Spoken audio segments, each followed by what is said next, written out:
Scientists have discovered 118 elements. These elements are made of 118 atoms. Chemistry is the study of how these different atoms are joined together in various ways to make everything around us. If you just look around you, everything is made of either a solid, a liquid, or a gas. These are the three states of matter. So to understand about the three states of matter, we will look at their arrangement, the energy of their particles, and their movement. In solids, particles are arranged regularly and packed closely together. Particles have strong forces of attraction between them which keep them together. Particles only vibrate about fixed positions, they can't move around. In liquids, particles are mostly touching, so less dense than solids. Particles are arranged randomly. Forces between the particles are less effective. Particles can move around each other. In gases, particles are further apart. Particles almost have no forces of attraction between them. Particles move randomly at high speed in all directions. Good job! In this lesson, you learned about the three states of matter. So we learned the arrangement, energy of particles, and the movement in all three states of matter. So remember, you must know how to draw the arrangement in each state of matter. So when you draw the particles in the solid, they must be tightly packed together, while in liquids, the particles need to have gaps between them and some of the particles need to connect to each other. While in gases, draw only few particles with large gaps between them. Interconversions between the three states of matter. So all three states of matter can change from one state to another. Solids can change into a liquid by melting, and liquid can freeze to form a solid. Liquids can either boil or evaporate to become a gas, while gases can condense to become a liquid. Solids and gases can change between each state by a process called sublimation. Now let's learn about the interconversions between the three states of matter. So in melting, solids are heated using a heat source. The energy provided by this heat source makes the particles in it vibrate faster and faster. These particles start vibrating so fast that the forces of attraction between them becomes weaker. So the particles start to move around each other. The solid then melts into a liquid. The particles in the liquid have more kinetic energy than the particles in the solid. The temperature at which the solid melts is called the melting point. In freezing, when a liquid is cooled, the liquid particles will move around more and more slowly. The particles move so slowly that the forces of attraction between them will hold them in a fixed position, and the particles pack more closely together into a liquid. The liquid freezes, forming a solid.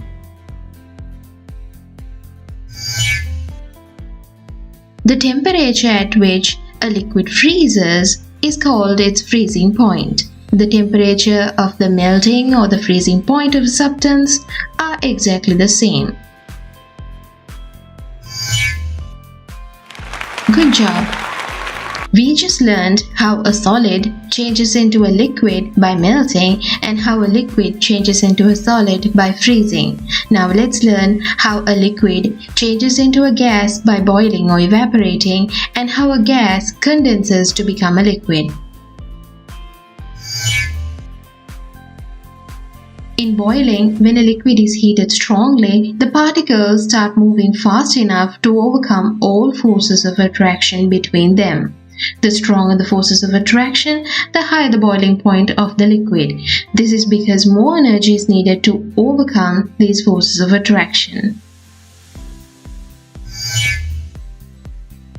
In condensing, when a gas is cooled, the particles eventually start moving slowly enough that the forces of attraction between them start to form and hold them together as a liquid. The gas condenses to form a liquid. Now let's look at evaporation. In any liquid or a gas, the average speed of particles varies with the temperature. But at each temperature, some will be moving faster than the average speed of particles and others more slowly. So some very fast particles at the surface of the liquid will have enough energy to overcome the forces of attraction between them. They will break away to form a gas. No bubbling is seen, the liquid slowly disappears if it is open to the air. Evaporation occurs at any temperature, unlike boiling. For example, water evaporates even at 5 degrees Celsius but boils only at 100 degrees Celsius, which is the boiling point of water. Now let's look at how condensation occurs. If evaporation occurs in a closed container, particles in the gas will be colliding with the particles at the surface of the liquid. If they are moving slowly enough, they will be held by attractive forces and become part of the liquid. In a closed container, the evaporation and condensation will both be occurring at the same time. Good job! We first learned how a solid can change into a liquid by melting and how a liquid can change into a solid by freezing. Then we learned how liquid can change into a gas by boiling or evaporation and how a gas can change back into a liquid by condensing. Now let's learn how a solid can change into a gas and how a gas can directly change into a solid by a process known as sublimation.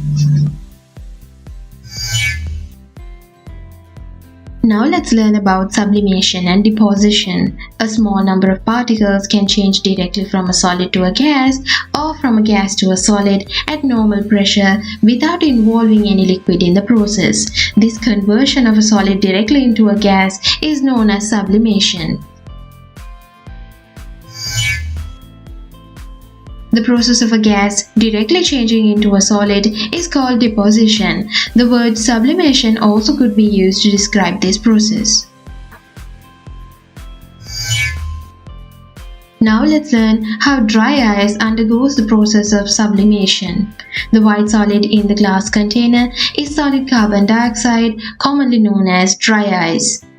Solid carbon dioxide or dry ice sublimes at ordinary pressures directly from a solid to a gas at -78 degrees Celsius. A white cloud is formed because the carbon dioxide formed is so cold that it causes the water vapor in the air to condense. Carbon dioxide gas itself, however, is invisible.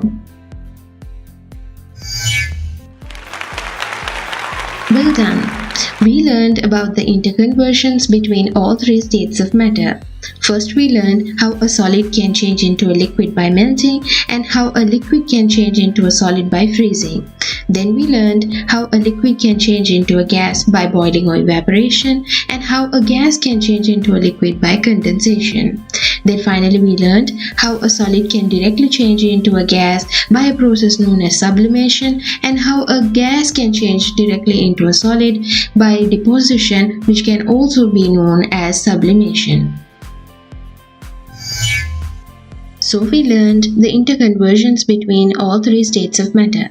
Now let's work out the physical state of a substance at a particular temperature. To understand whether a substance is a solid, liquid or a gas, we must look at its melting and boiling points in relation to the room temperature. The room temperature is around 20 and 25 degrees Celsius. So a substance is a solid below its melting point. Between its melting point and its boiling point, it is a liquid. Above its boiling point, it is a gas. In the picture, the room temperature is above the boiling point of oxygen.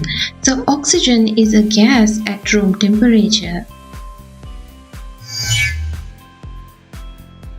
For bromine, the room temperature is above the melting point, that is -7 degrees Celsius is the melting point of bromine, and below the boiling point, that is 59 degrees Celsius is the boiling point of bromine.